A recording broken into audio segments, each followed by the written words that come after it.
Painting process looks like this. So a lot of people ask me, what brushes do I use and how do I achieve this kind of rendering?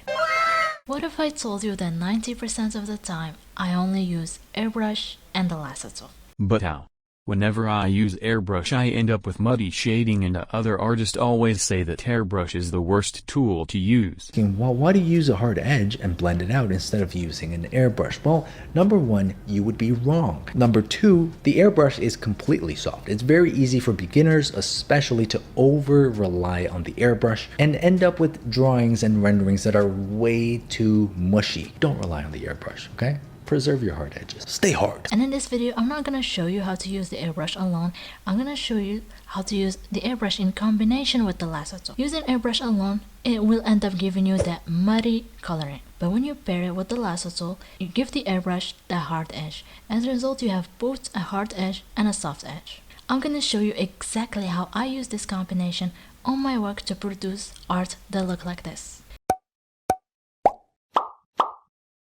So the video is gonna go like this. I'm gonna at first do a showcase on all the ways that I use airbrush. After that, I'm gonna do 3 demonstrations. So without further ado, let's get started. Airbrush to me is a very difficult tool to utilize, and it took me a lot to master it. The problem with it is that it's hard to control. Even it can be an amazing brush to use, but you need to learn the basics of how to use it. The first thing to learn about the airbrush is that the bigger you go, the more surface you cover, which ends up giving you a gradient effect. The smaller the brush is, the more concentrated the airbrushing gets. A beginner mistake I see a lot is that they try to color with airbrush. Do not do that. The best approach is to already prepare a block-in shape and to color inside that shape. Never use an airbrush for that.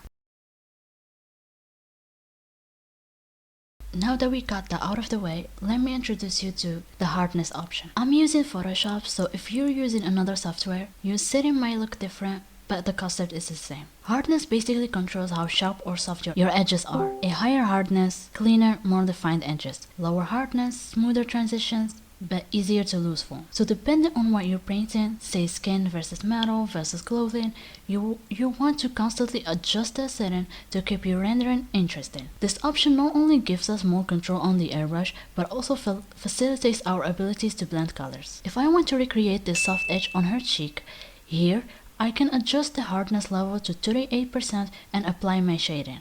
Now to recreate that soft glow on her neck, like the yellowish ambient color, I can just use a direct airbrush, like zero hardness airbrush.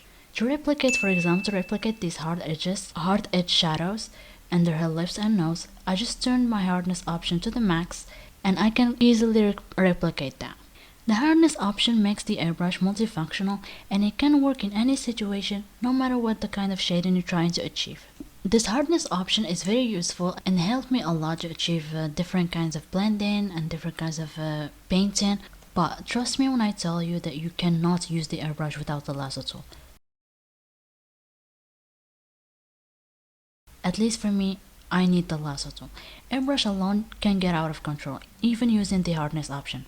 Sometimes getting those crisp hard edges can be really difficult, or we want to achieve both a hard edge and a soft edge at the same time. The Lasso Tool lets you control exactly where the airbrush goes. You can think of it as like giving the airbrush boundaries. That's how you create those crisp edges that make your work look clean and professional. For example, if I want to paint the shadows cast by the folds of the dress, I use the Lasso Tool to isolate that area, then softly shade within it using the airbrush. You can see me use a darker shadow color and add that ambient lighting, like a more lighter gray color.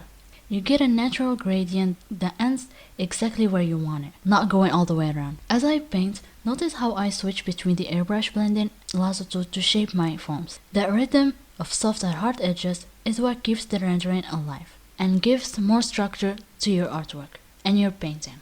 At the end, I know that a lot of artists avoid using the airbrush and a lot of people don't prefer using it at all, but once you understand how it behaves, how brush size changes your gradients and the surface level that you can cover, how hardness affects your edges, and how the Lasso Tool gives it structure, suddenly everything starts to click. You stop fighting the airbrush and start to use it as a tool to your advantage. Whether you painted skin, fabric, or subtle lighting, this combo gives you freedom, You can go from soft glow to sharpest edges in seconds, and your rendering will always look clean, intentional, and pretty good. Make your art look more professional. I kind of feel like this video sounds like a propaganda to make artists use airbrush more. But since for 7 years now, I've been using the airbrush and the Lasso Tool combination to make all of my artworks, and I see a lot of people judge the airbrush a little bit too harshly, you know, and they start to be like, oh, airbrush is bad, airbrush is this, airbrush is that.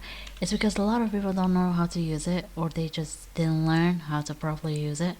So now that I gave you a basic rundown on the basics of the airbrush, let's get started and put everything into perspective and start our first demo.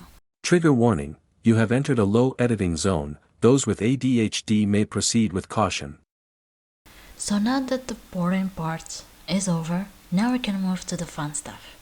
So the first demo that we're gonna do is this 3D, like a little bit like a comic style superhero type of look. You see, so the best way to really tackle like these kind of like a little bit more complex subjects is to break them down in your mind.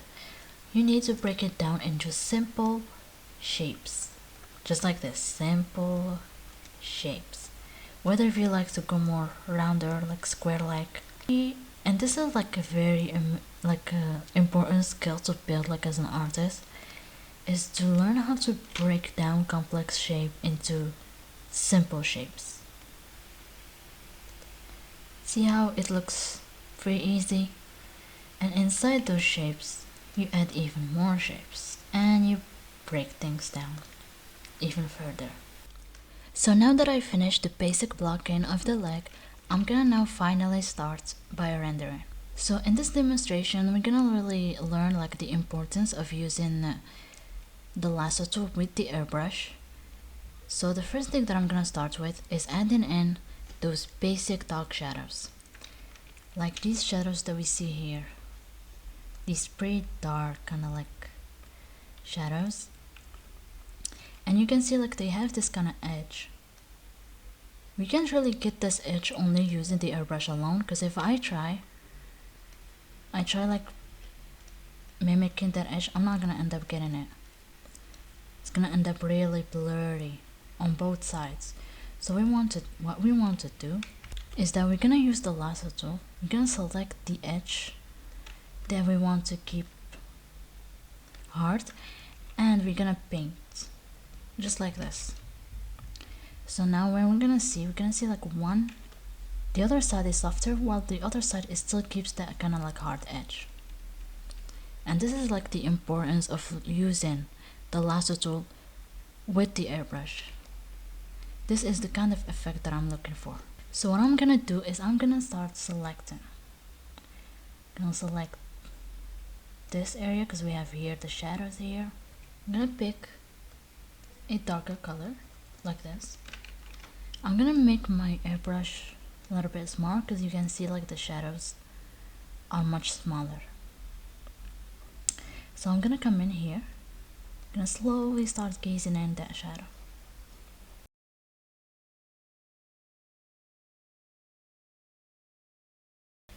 Now you see like the kind of effect, like it's kind of starting to look a little bit more 3D. So I'm gonna keep going and adding more and more of these dark kind of occlusion shadows.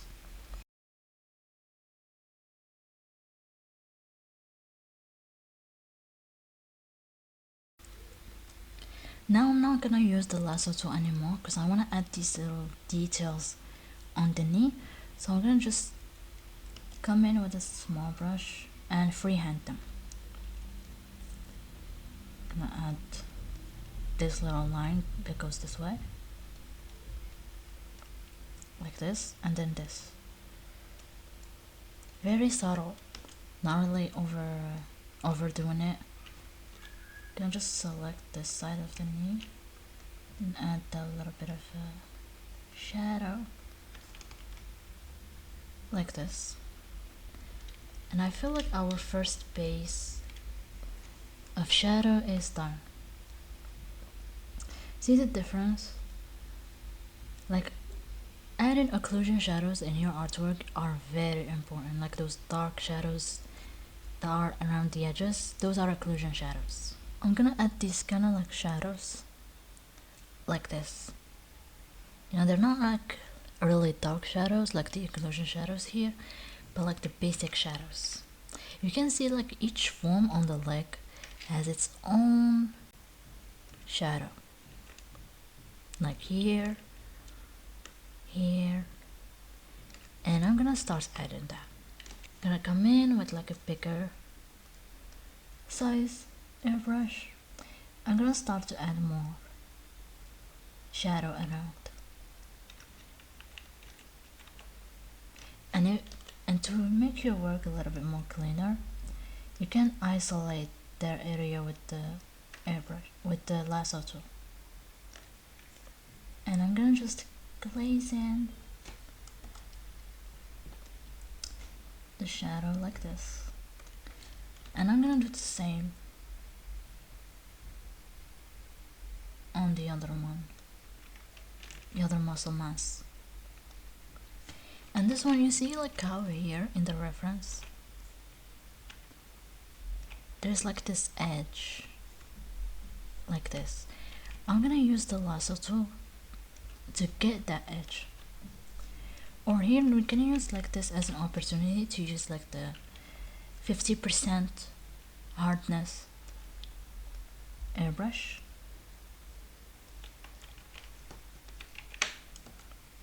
Or maybe a little bit lower. I'm gonna come in and slowly blend it in, just like that. We can see a little bit of shadow going around here. Gonna come back to my zero hardness airbrush. Gonna add that in, just like to contour like the muscle mass like this. Here as well there's like this dent. I'm gonna add that too, and this dent doesn't have like a hard edge, it's just like blurred in it, blurred in the muscle. So I'm gonna use only the airbrush. I'm not gonna select with the lasso tool for this one. The same here, I'm gonna add that definition. You can see around the knee here there is like a sort of an indent, but it's very subtle. So I'm gonna just add that as well, but very lightly. I press on my tablet, just like subtle. So now we're slowly adding in more form and shape. As you can see the difference before and after. Before, after. It's starting to look a bit better. I'm gonna do now the same on the leg here, because here there's like a lot of soft kind of shadows. There isn't like a lot of hard edge shadows, so this is a great opportunity to use just the airbrush to achieve that look. It's gonna come in here.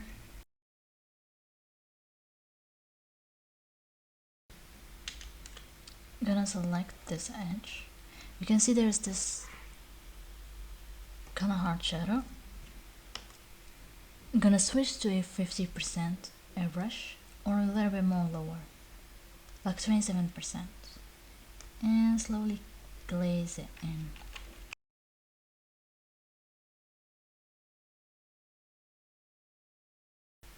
So now what I'm gonna do, I'm gonna add the light. Here you can see there's like a more like a whitish kind of light, like a very strong light source, especially here around the knee, and you can see the highlight here, like on the foot. We're gonna add that. So I'm gonna start from the top. Gonna use the lasso tool. Gonna select, and with the lighters,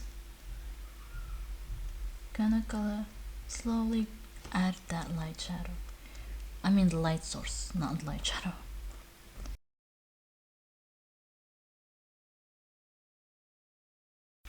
So there is a strong light source going around here, and I selected that shape, and I'm gonna add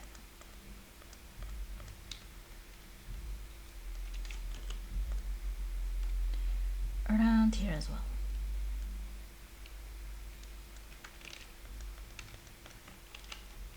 I'm gonna remove the sketch just to see. And we have kind of like a basic breakdown or render of the whole entire leg. We can take this base and we can like start like working on it, adding more and more and more details until we're satisfied with it. But this is in general the whole entire idea about using the airbrush and the lasso tool and how you can paint with them. So this is like the basic breakdown. You know, you add the basic occlusion shadows, a little bit more shadows around, mid-tone shadows, and then the highlights. And with that, I think we reached somewhat of a respectable result or recreation of this artwork. It's literally 30 minutes working on this. I spent 34 minutes working on this. So I'm gonna end this demonstration, or this first demonstration here, and I'm gonna move to a more fun, interesting one. So now, the second demonstration, we're gonna work on something a little bit more interesting. You know, a main torso here. I think like this whole entire airbrush tutorial, it works best because for me the airbrush is really good at rendering skin, because like with skin it's very soft, very dewy, and to achieve that kind of soft dewy look that the skin have, like this effect that the skin has, the airbrush is the best at it. A lot of people, they see like the skin that I draw and the rendering of my skin, especially on Instagram. I get a lot of comments saying like, how do you do it, how do you like draw the skin this soft and this you know, and this is how I do it, only with airbrush. Well, for now we're gonna pick the hard round brush you know, to do the basic blocking, because I'm not doing that with the airbrush. So since we're gonna paint like skin, and we're not gonna do like a black and white kind of painting, there's a lot of color involved in here. Like you can see around here, the colors are a little bit more desaturated. Here is a bit more saturated. There's like the shadow here. This whole entire arm is a little bit. There's like the redness. So even like here, like around this area is a bit more bluish. Here's more orange toned. We got like the shadow here, literally blue toned. For me, this is like very strong, kind of blue toned, or even like purple. I don't know. Well, I don't know. But so we're gonna add all of that, you know. So for this, I really like to start with the hard round brush, because there's a lot of kind of like details, and if I start with the airbrush directly, I might end up with a very muddy. Like you can start with the airbrush directly if you want, but I might end up with a very muddy type of rendering, and I don't want to do that. You can see here in the reference we have like very strong occlusion shadows around here, here as well, around here, you know, around the edges, here as well. So those are very strong occlusion shadows. So the light is coming in from here. This whole entire area is in shadow, and the light is coming kind of like from below. And we're gonna start with the shadows. So for the shadow, I'm gonna lower, as you can see in the color wheel, I'm gonna lower the color to a little bit more reddish, kind of orange. I'm gonna go down this way. You see a little down, more saturated, to get that perfect shadow color. Of course, his whole entire face is gonna be in shadow. With the lasso tool, I'm gonna come in, select the neck, just like isolate the neck from the face, and we're gonna start adding the shadow.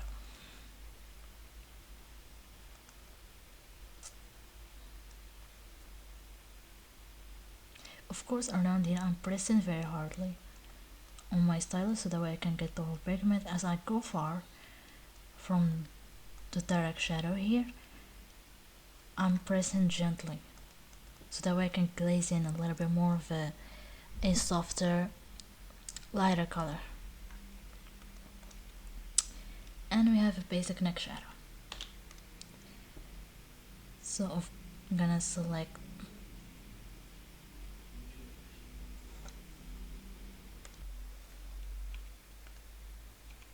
so now I have my selection here, and as you can see there's the shadow around the clavicles, so I'm gonna add that.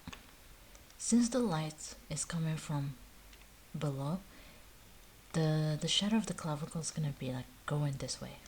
Of course the shadow around the arm right here is gonna be a little more stronger compared, you know, this side of the arm's gonna be more in shadow, this side's gonna catch a little bit of light, but the phone is also casting its own shadow on his chest and the side of his arm. And the shadow is very blue toned around the arm. Here is more orange toned. So of course, adding all of that, I'm gonna just select the arm, the armpit area. Now I'm gonna pick a bit of a darker shadow.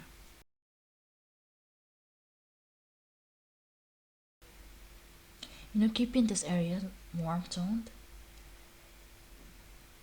you know, because the shadow and his abs, this whole area, like below his pecs and around the abs, is more warm toned. Here above on his shoulders is, you get this like a hint of cool tones. We're gonna add that all around. For now, we're gonna just keep like adding like basic values, just to get like a good startup base, There's a shadow here, so I'm gonna add that as well.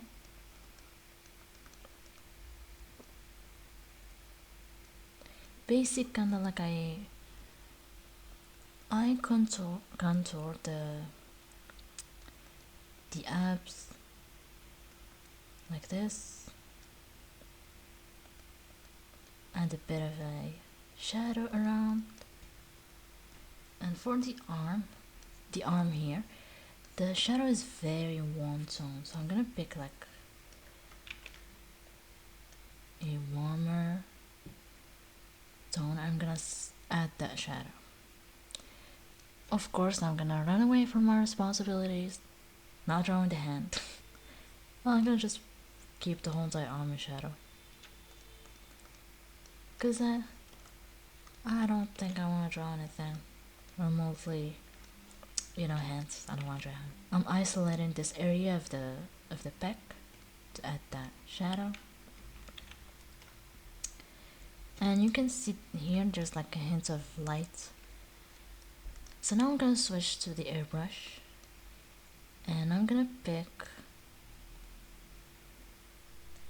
a red, kind of like this color, bit of a pink tones, because I see here a lot of pink tones, so I'm gonna add that, just slowly or lightly glazing in that pink tones.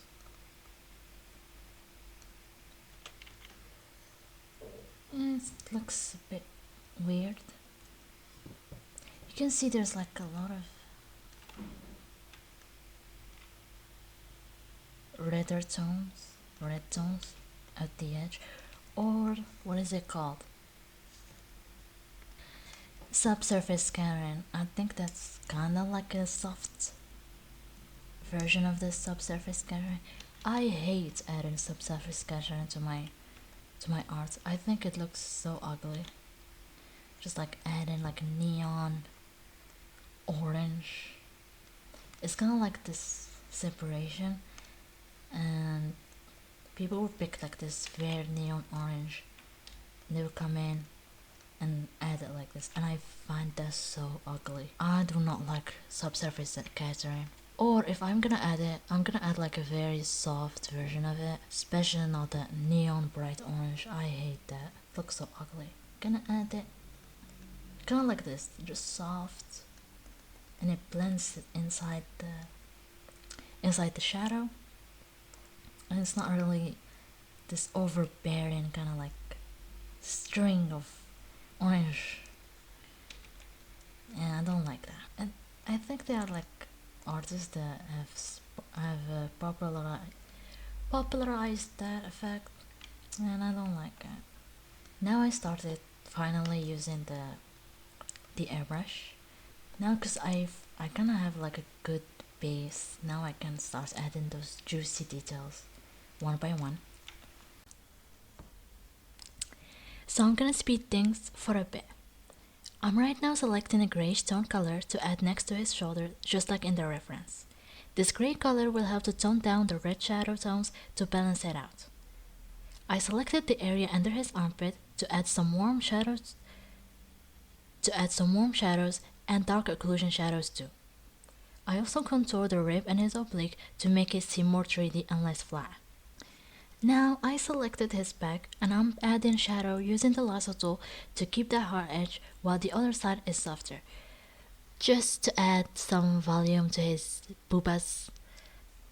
I also add a bit of ambient light tones inside the shadow, as well as I started to fix the arm with the lasso tool.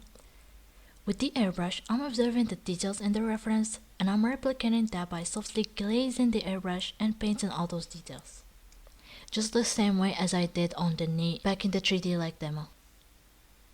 I wanted to add more of a shadow, so I isolate the trapezoid with the lasso tool and start painting. Here, it would have been smarter of me to add some sort of a blue rim light to make it more visually interesting and make it stand out. And that blue rim light will balance out the orange light in his abdomen. But the problem with me is that when I'm doing this kind of studies, I go full on auto mode and I stop using my brain, literally. So that was kind of a missed opportunity. I moved his belly button a bit lower, and now I'm rendering with a smaller airbrush. Very important to keep the size of the airbrush smaller. And I start painting the skin folds on his abs. And here you can also use the lasso tool to render them if you prefer. Now I move to render the neck. There are a lot of hard edges on the neck, so as you can see, I'm using the lasso tool a lot. With the airbrush, I start drawing the clavicles as well. I'm using the lasso tool to fix a bit the shape of the arm here, since the arm is foreshortened, so I'm trying to get it right. I flipped the canvas just to get a better view of the arm, and now I'm using the liquify tool to fix it more easily. This is actually the first time you see me use the liquify tool. And as you can see, I just do the same thing over and over again. I select the area that I want to work on with the lasso tool and then start painting with the airbrush. I also start resizing here and there, fixing the shapes, and I keep going on like this until I'm happy with the result that I have. As you can see, it's the same redundant process over and over again. I'm actually running out of things to say really, so let's now begin our summary of what we learned in this video and of this technique. Most of my process is observing the reference, isolating the area I want to work on, and start painting with the airbrush. The bigger the size of the airbrush is, the more area surface you cover. Obviously, right? The smaller you go with the airbrush, the more concentrated the airbrush effect gets, which I use this effect to paint the skin folds or the clavicles. Like as you saw in the demonstration, this is how I use the smaller size airbrush. Airbrush has the hardness option, which allow us to merge hard edges with the soft edges of the airbrush, which gives us the option to try different types of blending. I don't use this option a lot, but it is there and it can be really useful. The lasso tool is the best lover that the airbrush could ever ask for. I know, airbrush and the lasso tool are the perfect couple. Anybody could want to be with them. Anybody want to be them. You know, they slay together. Not only it gives the airbrush that boundary so we can achieve both a soft edge and a hard edge, but to us as artists, the lasso tool helps us to isolate an area so we can work on it without having our brush strokes bleeding into the adjacent area that we don't want to affect with our work, that we're trying to avoid. So this is in summary my whole entire technique. The secret is out, and yeah. Oh wait, I forgot the random painting. I feel like this video is getting a little bit too long, so if you want to see the process of all of these demos in real time, as well as the full video recording of the previous demonstrations that I did at the beginning of the video, plus the PSD file, everything will be available, link in the description. Check out my socials and my ArtStation portfolio if you're curious about my art, and I also do offer commissions if you're interested. Everything is linked below. If you found this video helpful, don't forget to subscribe and stay tuned because more videos like this will be coming soon, at least after I figure out how to fully rig my VTuber model. Yeah, because I'm working on this bad boy for like between 2 weeks to a month. I don't really know, but I'm trying my hard to keep working on her. So with that out of the way, hope you learned something new and see you in the next one. Bye!